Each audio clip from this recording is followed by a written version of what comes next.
আজ রবিবার, ছুটির দিন। সকালে 2 হাঁড়ি গরম জল বসিয়েছি। শীতকাল তো, গরম জল ছাড়া চান করা যায় না।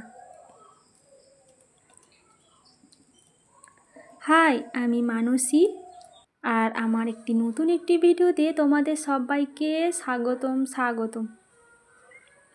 সবাই কেমন আছো? আশা করছি সবাই সুস্থ আছো।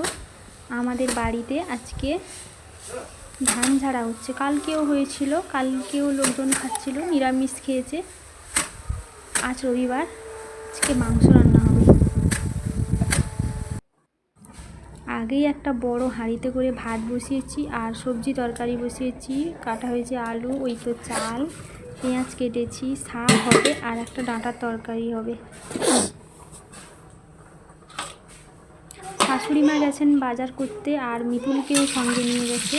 মাংসের আলুটা কেটে ভাজতে বসিয়ে দিলাম আর শাকের তরকারিটা হয়ে গেছে আর পাশে বসছে আর একটা কড়াইতে ডাঁটার তরকারি।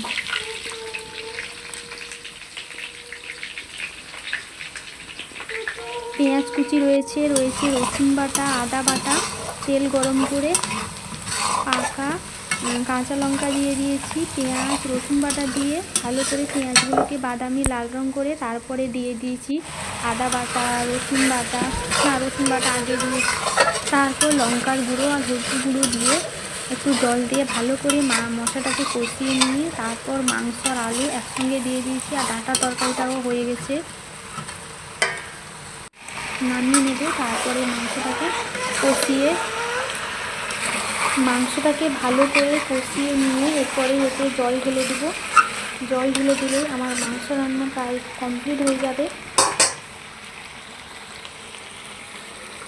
আর ওপাশে কড়াতে মিতুলের জন্য মাংস বসছে, ঝাল ছাড়া।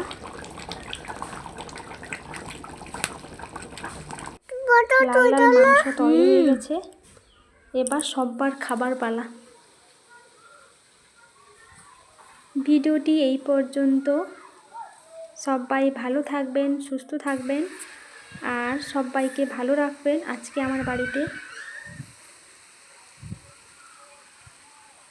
প্রায় ধান ঝাড়ার কাজ শেষ হয়ে যাবে। নমস্কার সবাইকে।